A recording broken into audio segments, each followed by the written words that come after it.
So Nifty இது பார்த்தீங்கன்னா நமக்கு நிஃப்டியோடைய 15 மினிட் சார்ட். ஸோ இன்னைக்கான நிஃப்டியோட அனாலிசிஸ்க்குள்ள ஐ மீன் இந்த வீக்குக்கான நெக்ஸ்ட் வீக்குக்கான ப்ரெடிக்ஷனுக்குள்ள ஃபர்தராக மூவ் பண்ணுறதுக்கு முன்னாடி நம்ம லாஸ்ட் ஒர்க்கிங் டே ஃப்ரைடே அன்னைக்கு என்னென்ன விஷயங்கள் சொல்லியிருந்தோம், ஸோ அது எப்படி நடந்திருக்கு அப்படின்னு சொல்லிட்டு எனக்கு கிளான்ஸ் பார்த்து வந்துடலாம்.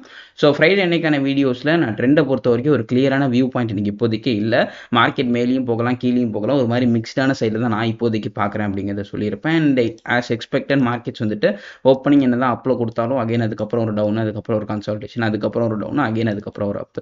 ஸோ கிட்டத்தட்ட இது வந்துட்டு எந்த ட்ரெண்டுங்கிறது யாராலையுமே சொல்ல முடியாது. ஒரு மாதிரி அப் அண்ட் டவுனில் மூமெண்டம் கொடுத்துருந்தாங்க. அண்ட் ஈவன் இது ஒரு கன்சாலிடேஷன் சொல்ல முடியாது. ஏன்னா மார்க்கெட் இங்கே நல்ல ஒரு இம்பல்சிவ், இங்கே நல்ல ஒரு இம்பல்சிவ், அண்ட் அகைன் மேலேயும் ஒரு நல்ல இம்பல்சிவ். ஸோ ஒரு அப் அண்ட் டவுன் மொமெண்டமில் இருந்தாங்கன்னு சொல்லியிருக்கலாம். ஸோ பெரிய லெவலில் நமக்கு ஆப்பர்ச்சுனிட்டிஸ் அப்படிங்கிறது கிடைச்சிருக்காது. பிகாஸ் ஒன் சைடாக மார்க்கெட்ஸ் கிடைச்சிருக்கும். பட் ஸ்டில் அந்த இம்பல்சிவ் மூவில் ஒரு 2 ஆப்பர்ச்சுனிட்டி கிடைச்சிருக்கும். அதை தாண்டி பெருசாக இந்த ஒரு ஆப்பர்ச்சுனிட்டியும் அன்னைக்கான மார்க்கெட்டில் கிடைக்கிறதுக்கான சான்சஸ் கம்மி. Okay fine. இப்போ நம்ம வந்துட்டு ஃபர்தராக நாளையோட மார்க்கெட் அண்ட் நெக்ஸ்ட் வீக்குக்கான மார்க்கெட்டோட அனாலிசிஸ்க்குள்ளே இப்போதைக்கு நம்ம மூவ் பண்ண ஆரம்பிக்கலாம். So first of all higher time ஃப்ரேமில் போயிட்டு நெக்ஸ்ட் வீக் எந்த மாதிரி இருக்குது அப்படிங்கிறத பார்த்துடலாம். ஸோ ஆல்மோஸ்ட் மார்க்கெட்ஸ் இப்போதைக்கு ஆல் டைம் ஹை தான் ட்ரேட் பண்ணிக்கிட்டு இருக்காங்க. ஸோ உங்களுக்கு கிளியராக தெரியும்னு நினைக்கிறேன். மார்க்கெட்ஸ் வந்துட்டு இந்த மூவை கம்பேர் பண்ணோம்னா, அதாவது இங்கே இருந்த மூமெண்டம் கம்பேர் பண்ணோம்னா இந்த இடத்துல நமக்கு மூமெண்டம் கம்மியாகிற மாதிரி தெரியுது. ஆஸ் யூஷுவல் மார்க்கெட்ஸ் வந்துட்டு மேலே போயிட்டு இருக்காது, கண்டிப்பாக ஒரு ரிஜெக்ஷன் கொடுத்து தான் ஆகணும். ஸோ இப்போதைக்கு இந்த ரீஜியன்லேருந்து பார்த்தீங்கன்னா உங்களுக்கு மூமெண்டம் கம்மியாகுது. அண்ட் கீழேயும் பார்த்தீங்கன்னா நிறைய பிளென்டி ஆஃப் கேப்ஸ் இருக்குது. ஸோ கிட்டத்தட்ட ஒவ்வொரு கேண்டலுக்கு நடுப்புறையுமே நிறைய கேப்ஸ் இருக்கிற மாதிரி தெரியுது. ஸோ ஆப்வியஸ்லி நம்ம முன்னாடி சொன்ன மாதிரி இந்த மாதிரி இவ்வளோ கேப்ஸ் நீங்கள் இதை பார்த்தீங்கன்னாலே உங்களுக்கு தெரியும், ஒரு மாதிரி அன்ஸ்டேபிளாக இருக்கும். ஸ்டேபிள் மார்க்கெட்டுங்கிறது இந்த மாதிரி இருக்கும். ஸோ இங்கே நடந்திருக்கு பார்த்தீங்கன்னா, இதுதான் ஸ்டேபிள் மார்க்கெட்ஸ். ஸோ அந்த ஸ்டேபிள் மார்க்கெட்ஸ் நடந்ததுக்கப்புறம் அகைன் ஒரு ஃபர்தரான அப்மூவ். அண்ட் இந்த மார்க்கெட் பார்த்தீங்கன்னா அன்ஸ்டேபிளாக இருந்திருக்கும், ஒரு கேப்பாக இருந்திருக்கும். அதுக்கப்புறம் பார்த்தீங்கன்னா அந்த கேப்பை ஃபில் பண்ணுறதுக்காக மார்க்கெட்ஸ் கீழே வந்திருப்பாங்க. ஸோ இந்த மாதிரி ஒரு மூவ் தான் இங்கே நடந்திருக்கு. ஸோ ஃபுல்லாகவே அன்ஸ்டேபிளான மூவ். அண்ட் அந்த அன்ஸ்டேபிளான மூவ்க்கு அப்புறம் இப்போதைக்கு கொஞ்சம் ஸ்டேபிள் பண்ணிட்டு இருக்காங்க மார்க்கெட். ஸோ இனிமேட்டு போட்ட கேப்ஸ் எல்லாத்தையுமே ஆல்மோஸ்ட் ஃபில் பண்ணிக்கிட்டு கொஞ்சம் ஒரு மாதிரி ஸ்டேபிளாக கொண்டு போயிட்டு இருக்காங்க. ஸோ இதுக்கப்புறம் ஃபர்தராக எப்படி போகும் அப்படின்னு சொல்லி கேட்டிங்கன்னா, இந்த ஆல் டைம் ஹை தான் நம்ம பார்த்தாகணும். ஸோ அந்த ஆல் டைம் ஹைக்கு மேலே சஸ்டெயின் பண்ணிட்டாங்க அப்படின்னா மேபி ஒரு லிக்விட் ஸ்வீப்பாக கூட இருக்கலாம். பட் இதுக்கு மேலே ஒரு கிளியர் அண்ட் கட்டான ஒரு பிரேக் அவுட் நடந்து அந்த பிரேக் அவுட்டுக்கு மேலே ஒரு 2 to 3 டேஸ் வரைக்கும் நமக்கு சஸ்டெயின் பண்ணாங்க அப்படின்னா then we may expect an upper side momentum. But still இந்த பாயிண்ட் கட் ஆனோடனே யாரும் கால் ஆப்ஷன் சைடில் போக வேண்டாம், இல்லை வந்துட்டு உங்களோட பொசிஷன்ஸ் எடுக்க வேண்டாம். பிகாஸ் இந்த ரீஜன் கிட்ட மேபி ஒரு லிக்விடிட்டி ஸ்வீப் இருக்கிறதுக்கான சான்சஸ் இருக்குது. ஸோ அந்த மாதிரி ஒரு லிக்விடிட்டி ஸ்வீப் இந்த ரீஜன் கிட்ட வந்துச்சுன்னா மார்க்கெட்ஸ் ஒரு பெரிய டவுன் சைடு மட்டுமே ஃபேஸ் பண்ணுறதுக்கு சான்சஸ் அதிகம். பிகாஸ் இங்கேருந்து ஃபுல்லாக அன்ஸ்டேபிள் மார்க்கெட்டை ஸ்டேபிள் பண்ணுறதுக்காக ஒரு பெரிய டவுன் சைடு ஒரு பெரிய ரிவர்ஸ் ஆகிறதுக்கு சான்சஸ் இருக்குது. ஸோ இப்போதைக்கு என்ன பொறுத்த வரைக்கும் என்னோட அட்வைஸ் என்னன்னா, இந்த ஆல் டைம் ஹையை கட் பண்ணணும். பட் ஸ்டில் கட் பண்ணியும் ஒரு 1 வீக் வரைக்கும் கூட நம்ம வெயிட் பண்ணலாம். ஒரு மூமெண்டம் இல்லைனா கட் பண்ணி பெருசாக மூமெண்டம் இல்லாமல் சைட் வேஸில் போச்சுன்னா அதுதான் டேஞ்சரஸான விஷயம். ஸோ அந்த மாதிரி நடந்துச்சு அப்படின்னா மார்க்கெட்ஸ் ஃபர்தராக கீழே வரதுக்கான சான்சஸ் ரொம்ப ரொம்ப ரொம்ப அதிகமாக இருக்கும். ஸோ இப்போதைக்கு இதுதான் நம்மளோட higher time frame analysis. So இப்போதைக்கு நமக்கு 21,840 கட் பண்ணிச்சு அப்படின்னா நம்ம ஃபர்தராக அப்பர் சைட் மட்டுமே எக்ஸ்பெக்ட் பண்ணலாம். ஐ மீன் கட் பண்ணி க்ளோஸ் பண்ணிச்சுன்னா நம்ம ஃபர்தராக அப்பர் சைட் மட்டுமே எக்ஸ்பெக்ட் பண்ணலாம். ஸோ இப்போ நம்ம லோ டைம் ஃப்ரேமில் போயிட்டு மண்டேக்கான மார்க்கெட்ஸில் நிஃப்டி எப்படி இருக்கிறதுக்கான சான்சஸ் இருக்குது அப்படிங்கிறத பார்த்துடலாம்.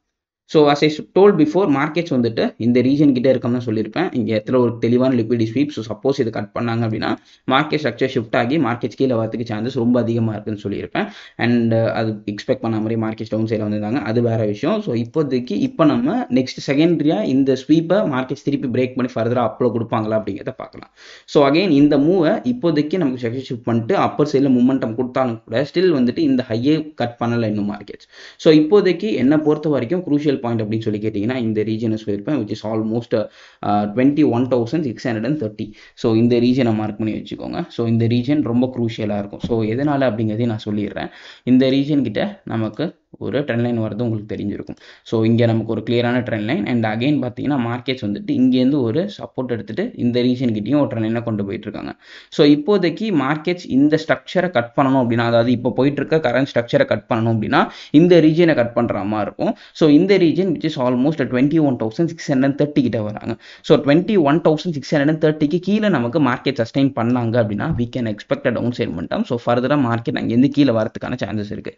ஆர்எல்ஸ் இதுக்கு மேலே சஸ்டெயின் பண்ணுறப்ப நம்ம கால் ஆப்ஷன் சைடில் ஃபோக்கஸ் பண்ணலாம். ஸோ இவ்வளோ தான் சிம்பிளான விஷயம். நாளைக்கான மார்க்கெட்ஸை பொறுத்த வரைக்கும் 21,630 தான் குரூஷியல் பாயிண்ட். இதுக்கு மேலே இருக்கிறப்ப கால் ஆப்ஷன் சைடு, இது கீழே இருக்கிறப்ப புட் ஆப்ஷன் சைடில் ஃபோக்கஸ் பண்ணலாம். அண்ட் அனதர் திங் பார்த்தீங்கன்னா இந்த ரீஜன் விச் இஸ் ஆல்மோஸ்ட் 21,680 கிட்டையும் ஒரு பாயிண்ட் இருக்குது. ஸோ இந்த ரீஜனை கட் பண்ணுறப்ப இது வரைக்கும் வருவாங்க. சப்போஸ் இதையும் கட் பண்ணுறாங்கன்னா ஃபர்தராக கீழே இருக்கும். ஸோ இதுதான் நாளைக்கான மார்க்கெட்டை பொறுத்த வரைக்கும். அண்ட் டேட்டாஸை பொறுத்த வரைக்கும் இப்போதைக்கு நமக்கு குளோபல் மார்க்கெட்ஸோட டேட்டா இப்போதைக்கு நமக்கு ஒன்றும் பெருசாக தெரியலை. ஆல்மோஸ்ட் வந்துட்டு எல்லாம் ஃப்ரைடே க்ளோஸ் ஆன மார்க்கெட். ஸோ அதனால் இதை வச்சு நம்மளால் பெருசாக மண்டேக்கான மார்க்கெட்டை சொல்லிட முடியாது. ஸோ இதை வச்சு நம்ம ஒன்றும் பண்ண போகிறது கிடையாது. And then FIIs and DIIs data பொறுத்த வரைக்கும் கொஞ்சம் புல்லிஷாக இருக்கிற மாதிரி தெரியுது. Because both FIIs and DIIs call option சைடில் லாங் பொசிஷன்ஸ் ஆட் பண்ணியிருக்காங்க, ஷார்ட் பொசிஷன்ஸ் கம்மி பண்ணியிருக்காங்க. அண்ட் ஆப்ஷன் சைடில் வரும்போது கால் ஆப்ஷன் சைடில் இன்க்ரீஸ் பண்ணியிருக்காங்க. அண்ட் புட் ஆப்ஷன் சைடில் கால் ஆப்ஷன் சைடில் இன்க்ரீஸ் பண்ண அளவுக்கு இன்க்ரீஸ் பண்ணலை. ஸோ அதனால் ஓவராலாக பார்க்காம தான் நமக்கு வந்துட்டு எஃப்ஐஎஸ் அண்ட் டிஏஸ் டேட்டா கொஞ்சம் புல்லிஷாக இருக்காங்க. பட் ரொம்ப பெரிய புல்லிஷஸ்னஸ் இல்லை. ஸோ அதை வச்சு நம்ம நாளைக்கான மார்க்கெட்டை டிசைட் பண்ண முடியாது. அண்ட் குறுக்க நமக்கு 2 நாள் லீவ் வந்ததுனால அதோட எஃபெக்ட்டும் மார்க்கெட்ஸில் டெஃபினட்டாக இருக்க தான் போகுது. ஸோ இதெல்லாம் கன்சிடர் பண்ணி பார்க்கணும். மண்டே என்னைக்கான மார்க்கெட்ஸில் நமக்கு கிளியரான ஒரு ஓப்பனிங் தெரிஞ்சதுக்கப்புறம் நம்மளோட டெலிகிராம் குரூப்பில் நான் ஒரு வாய்ஸ் மெசேஜ் கொடுத்துருவேன். ஸோ நம்மளோட டெலிகிராம் குரூப்பில் யாராச்சும் ஃபாலோ பண்ணாமல் இருந்தீங்கன்னா லிங்க் கீழே டிஸ்கிரிப்ஷன் இருக்குது, வேணுங்கிறவங்க அதை கிளிக் பண்ணி ஃபாலோ பண்ணிக்கோங்க. அது கம்ப்ளீட்லி ஃப்ரீ தான். Okay fine. இப்போ நம்ம வந்துட்டு இதுதான் பேங்க் நிஃப்டி, நிஃப்டியை பொறுத்த வரைக்கும் அகைன் நம்ம பேங்க் நிஃப்டி அனாலிசிஸ்க்குள்ள மூவ் பண்ணிடலாம். நிஃப்டியை பொறுத்த வரைக்கும் சிம்பிள். இந்த region first crucial point which is almost 21,630 and மேலே பார்த்தீங்கன்னா இன்னொரு பாயிண்ட்டும் இருக்குது விச் இஸ் 21,680. இதை கட் பண்ணாங்கன்னா இது வரைக்கும் வருவாங்க. இதையும் கட் பண்ணாங்கன்னா ஃபர்தராக ஒரு கீழே மூமெண்டம் இருக்கிறதுக்கு சான்சஸ் ரொம்ப அதிகமாக இருக்குது. ஸோ அகைன் பேங்க் நிஃப்டிக்குள்ளே மூவ் பண்ணிடலாம். ஸோ பேங்க் நிஃப்டிலையும் பார்த்தீங்கன்னா நிஃப்டி மாதிரி இந்த ரீஜன் கிட்ட நமக்கு வந்துட்டு ஒரு ட்ரெண்ட் லைன் வராங்க. பட் இந்த ட்ரெண்ட் லைன் இந்த ரீஜன் கிட்ட நமக்கு ஒரு கிளியரான ஃபேக் அவுட், ஒரு லிக்விடி ஸ்வீப் கொடுத்துட்டு மார்க்கெட் அங்கேருந்து கீழே வந்திருக்காங்கன்னு சொல்லலாம். இந்த இடத்துல கிளியரான ஒரு ஷிஃப்ட் கொடுத்துட்டு தான் மார்க்கெட் கீழே வந்திருக்காங்க. ஸோ இதுக்கப்புறம் ஃபர்தராக என்ன எதிர்பார்க்கலாம் அப்படின்னு சொல்லி கேட்டிங்கன்னா இந்த ரீஜன் நமக்கு கட் பண்ணும். ஸோ இதுக்கு ஏற்ற மாதிரி நம்ம வந்துட்டு ஒரு ஸ்ட்ரக்சரை வரைஞ்சிக்கலாம். எக்ஸாக்டாக வந்துட்டு இந்த பாயிண்ட் நமக்கு எப்போ கட் பண்ணுதோ மார்க்கெட்ஸ் வந்துட்டு இப்போ நான் வரைஞ்சிருக்கிற இந்த ஜோன்ஸ் எப்போ கட் பண்ணுதோ ஃபர்தராக பேங்க் நிஃப்டி மேலே போகிறதுக்கு சான்சஸ் இருக்குது. ஸோ இதோடைய கோஆர்டினேட்ஸ் அப்படின்னு சொல்லி பார்க்கணும்னா 48,350லேருந்து 48,250 வரைக்கும் வராங்க விச் இஸ் ஆல்மோஸ்ட் ஒரு 100 பாயிண்ட் ஜோன்ஸ் இது.